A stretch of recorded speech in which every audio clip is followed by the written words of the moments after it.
What does it really cost a person to spend decades teaching others how to endure suffering?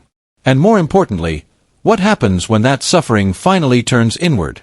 For years, Jordan Peterson built a global reputation around one central idea: that life is difficult, often brutally so, and that meaning is found not by escaping hardship, but by confronting it. Millions listened. Millions read his books. Millions found language for struggles they had never been able to articulate. But here's the uncomfortable question. What if even the people who understand suffering best are not protected from it? Stay with this story, because what has unfolded in Peterson's life is not theoretical. It's not philosophical. It's painfully, undeniably real. For most of his career, Peterson wasn't a celebrity. He was a clinical psychologist, a professor, someone who spent decades sitting across from people in distress. His office wasn't a stage. It was quiet, often dimly lit, filled with books that reflected years of intellectual exploration: psychology, religion, history, mythology. Patients came to him carrying invisible burdens: anxiety, trauma, broken relationships, a loss of direction. And he listened. Not casually, but deeply. He would pause, analyze, challenge, and guide. His approach wasn't built on comforting illusions. He didn't tell people life would be easy. He told them something harder, and, in a strange way, more empowering. Life is suffering. But suffering can be meaningful. Can you imagine sitting across from someone who refuses to give you easy answers, but instead asks you to confront yourself? That was Peterson's method. And for many, it worked. But behind that calm, analytical presence, something more fragile always existed. Let me ask you something. Do we ever truly understand the weight someone carries just because they appear strong? His rise to global recognition didn't happen overnight. It began with lectures, long, complex discussions about psychology, belief systems, and human behavior. He spoke about ancient myths and modern chaos, about responsibility and identity. Then, suddenly, the world noticed. A public controversy in Canada propelled him into the spotlight. Clips of his lectures spread across the internet. Interviews went viral. Supporters saw him as a voice of clarity. Critics saw him as divisive. But regardless of where people stood, they listened. And that changed everything. Book tours, sold-out lectures, endless travel, media scrutiny, online debates, a constant, unrelenting spotlight. What happens to a person when their private life disappears and they become a symbol? Because that's what Peterson became, not just a man, but an idea. And ideas don't get to rest. At home, however, life remained grounded in something very different. His daughter, Michaela Peterson, has spoken about a side of her father the public rarely sees. Not the lecturer, not the public figure, but the man. A father who cared deeply. A husband who faced fear when his wife's health began to deteriorate. A person who, despite his intellectual strength, was still vulnerable to the same forces that affect everyone else. And then came a period that would test everything. Michaela described it as the worst suffering she had ever witnessed. Pause on that for a moment. This is someone who has endured serious health struggles herself. Someone who has seen illness up close. Someone who understands pain, not abstractly, but personally. So when she says this stands above all of that, what does that tell us? What could be so overwhelming that even a family familiar with hardship finds it almost unbearable? The answer lies in something many people have never heard of: athesia. It's often described clinically as restlessness. But that word is misleading. It sounds mild, manageable, temporary.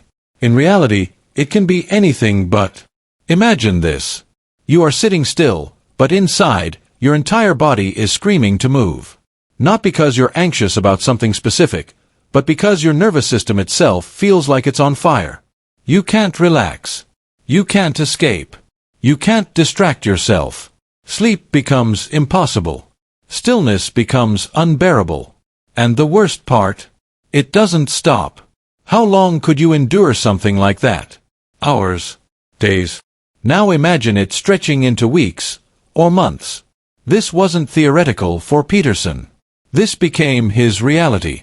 To understand how things reached this point, we have to go back, far before the public attention, before the controversy, before the global stage. Back to a young man driven by curiosity. Peterson wasn't interested in surface-level explanations. He wanted to understand the depths of human behavior, why people suffer, why societies collapse, why individuals can commit acts that seem unimaginable. He studied political science, then psychology, diving deeper into the structures that shape belief and behavior. He explored totalitarian regimes. He analyzed historical atrocities. He asked uncomfortable questions. What makes ordinary people capable of extraordinary evil? And perhaps more importantly, what prevents it? His answer, developed over decades, centered around meaning. Without meaning, people drift. And in that drift, chaos grows. But meaning isn't something you simply find. It's something you build, often through struggle. That was the message he carried into his teaching, his writing, and eventually, his global platform. Yet, even as he taught these ideas, he was not immune to the very struggles he described. Depression had been part of his life for years. Not fleeting sadness, but something deeper, more persistent. In the 1990s, he began taking antidepressants. At the time, this was considered standard. A medical solution to a chemical imbalance. And for a while, it helped. He continued his work, built his career, raised his family. From the outside, everything seemed stable. But life doesn't ask for permission before it changes. When his wife Tammy became seriously ill, everything shifted. Hospitals. Uncertainty. Fear. The kind of fear that doesn't leave when the day ends. The kind that follows you into the night. How do you stay strong when someone you love is fighting for their life? How do you carry that weight day after day? For Peterson, the pressure became overwhelming. Doctors prescribed a benzodiazepine to help manage the anxiety. And here's where the story takes a turn that many people still don't fully understand. These medications can be effective, but they can also create deep physical dependence. Not necessarily in the way people imagine addiction, but in how the brain adapts. It begins to rely on the substance to maintain balance. And when that balance is disrupted, the consequences can be severe. By 2019, it became clear something was wrong. The medication that was meant to help had become part of the problem. Stopping it wasn't simple. It wasn't a matter of willpower. It was a physiological battle. Withdrawal from benzodiazepines can be intense, sometimes dangerous. For Peterson, it was catastrophic. His body and mind were pushed to their limits. There were moments when recovery seemed uncertain. Moments when the line between endurance and collapse blurred. And through it all, his family remained there, watching, supporting, enduring their own form of suffering. What does it feel like to watch someone you love go through something you can't fix? Over time, slowly, painfully, he began to recover. Not all at once. Not dramatically. But step by step. The kind of recovery that doesn't make headlines, but defines lives. His family rebuilt alongside him. Stability returned, piece by piece. For a moment, it seemed like the worst was behind them. But life rarely follows a clean narrative. Because then came something unexpected. Something that would once again challenge everything. The emergence of akathisia-like symptoms, an internal torment that defied simple explanation. And once again, the man who had spent decades teaching resilience found himself confronting suffering at its most raw and personal level. This wasn't philosophical anymore. This wasn't something you could analyze from a distance. This was immediate, physical, inescapable. Let me ask you something. What happens when your own body becomes a place you don't want to be? When there is no external enemy, no clear problem to solve, but the distress comes from within. For Peterson, this became the central battle. Not against the world. Not against critics. But against something far more intimate. His own nervous system. Michaela described days that blurred together. Moments where time seemed to stretch endlessly. A kind of suffering that doesn't announce itself loudly, but lingers, constant and exhausting. And perhaps the most difficult part? The uncertainty. Would it pass? Would it improve? Or was this the new reality? For someone whose life's work revolved around confronting chaos and creating order, this presented a profound challenge. Because some forms of suffering don't respond to logic. They don't yield to discipline. They don't resolve through understanding alone. And that raises a difficult question. Are there limits to resilience? Peterson's story forces us to confront something uncomfortable. We often look to public figures, especially those who speak about strength, as if they are somehow immune to weakness. As if understanding suffering provides protection from it. But that's not how reality works. Understanding something doesn't eliminate it. If anything, it can make you more aware of its depth. And yet, there's something else in this story. Something quieter, but just as important. Endurance. Not the dramatic, heroic kind. But the quiet kind. The kind that shows up every day, even when there's no guarantee of improvement. The kind that doesn't seek attention, but simply continues. So where does that leave us? What are we supposed to take from a story like this? Maybe it's this. That suffering is not selective. It doesn't care how much you know. It doesn't care how strong you appear. It doesn't negotiate. But meaning might still exist within it. Even here. Especially here. And maybe the final question is this. If someone who has spent a lifetime studying suffering can still be brought to the edge by it, what does that say about the rest of us?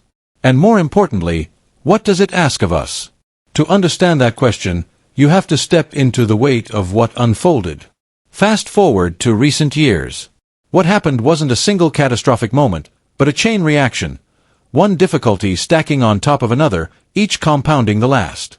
At first glance, each event might seem survivable on its own. People lose parents. People move cities, even countries. People endure grief and change. But what happens when all of it converges at once? When the emotional ground beneath you never has time to stabilize? The loss of both parents marked the beginning of a deeply personal upheaval. Grief, as anyone who has experienced it knows, is not a clean or linear process. It doesn't follow a schedule. It lingers, resurfaces, and reshapes itself in unexpected ways. Now imagine navigating that grief while simultaneously uprooting your life, relocating, adjusting to a new environment, trying to maintain some sense of normalcy. How much change can one person absorb before it begins to fracture something deeper inside? Then came something far less visible, but no less disruptive. Environmental exposure, possibly to mold. It's the kind of detail that sounds minor at first, almost insignificant compared to loss and grief. But for certain individuals, it can trigger profound physiological reactions. Subtle at first. Easy to overlook.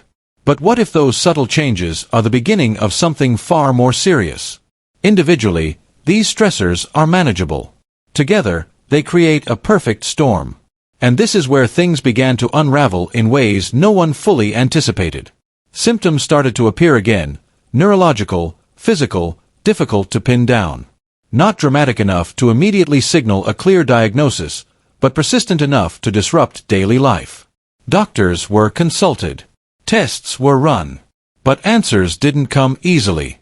Why is it that, even with all our medical advancements, some conditions still slip through the cracks?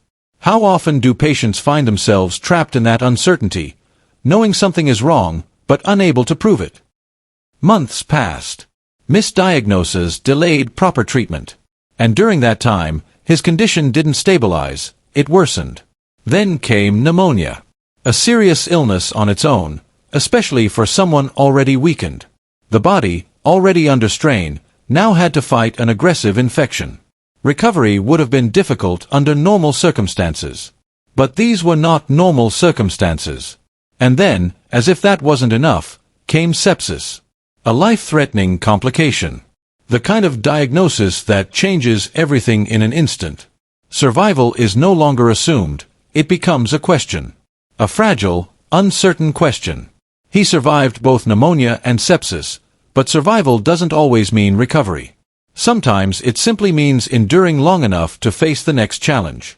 Because the treatments he received, necessary, appropriate, life-saving, may have come with unintended consequences.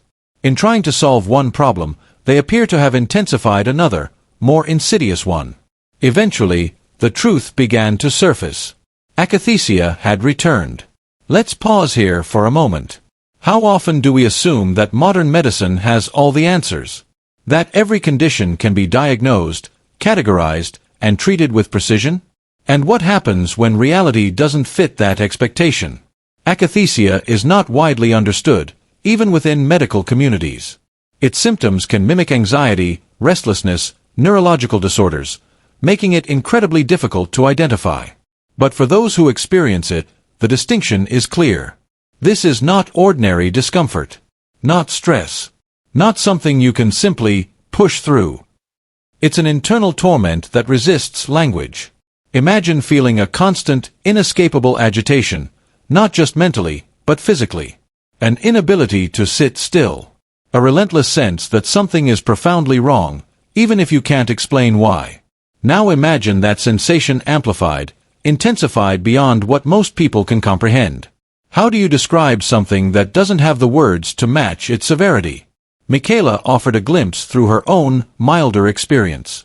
She spoke of difficulty sitting still, overwhelming sensitivity to light and sound, a constant unease that never fully quiets. Even her description is enough to make you uneasy. But then she made something unmistakably clear. Her father's condition is far worse. And that raises a difficult question. How many people are living with conditions like this, misunderstood, misdiagnosed, or entirely invisible to those around them? This story doesn't just belong to one individual. It points to something broader, something systemic. Around the world, millions of people take psychiatric medications long-term. For many, these medications are life-changing in a positive way. They stabilize moods, reduce anxiety, and make daily functioning possible. But there is also an ongoing, evolving conversation about the long-term effects of these treatments. About withdrawal. About how these substances interact with the brain and body over time. And here's the key point. This is not about rejecting medicine. It's about awareness. Should patients be more fully informed about potential risks before beginning long-term treatments? Should there be more transparency about what happens not just in the short term, but years down the line? And perhaps most importantly, how do we balance trust in medical systems with the reality that those systems are still learning, still evolving? Recovery from something like this is not straightforward. There is no single treatment, no clear roadmap, no guarantee of progress. Instead, it becomes a process of careful management. Avoiding triggers, maintaining strict routines, creating controlled environments where symptoms can be minimized. But even then, nothing is certain. Improvement is often slow, fragile, and easily disrupted. For someone used to operating at a high level, teaching, speaking, engaging with complex ideas, this kind of limitation is not just physical. It's existential. What happens when your identity is tied to your ability to think, to articulate, to engage, and suddenly those abilities are compromised? His family has been central throughout all of this. So where do people turn then? When logic falls short, when expertise reaches its edge, when solutions are no longer clear, what remains? For some, the answer is faith. For others, it may be something else. But the question itself is universal. Peterson spent years teaching that meaning makes suffering bearable. That if you can find purpose, even in pain, you can endure more than you think. Now, he is living that idea. Not in theory. Not in a lecture hall. Not in carefully constructed arguments. But in the quiet, unobserved moments where endurance is the only option. And that brings us back to the beginning. What does it cost a person to spend a lifetime studying suffering? Perhaps the answer is not what we expect. Understanding suffering does not exempt you from it. Knowledge does not grant immunity. Insight does not shield you from pain. But it may, just may, change how you face it. Today, he is not a public figure in the way people once knew him. There are no lectures, no debates, no public engagements dominating headlines. Instead, there is something far more fundamental. A person, stripped of status, stripped of influence, reduced to the essentials of human existence, vulnerable, finite, dependent on others, just like everyone else. And maybe that's the point. Because when you remove everything else, titles, achievements, recognition, what remains is the shared human condition. The same fragility. The same uncertainty. The same confrontation with suffering that every person, in one way or another, must face. So here's the question that lingers. Do the ideas he spent his life teaching, about responsibility, meaning, and endurance, still hold up when tested like this? Or do they transform into something else entirely when theory becomes reality? And maybe the final question is this. If someone who has spent a lifetime studying suffering can still be brought to the edge by it, what does that say about the rest of us? And more importantly, what does it ask of us?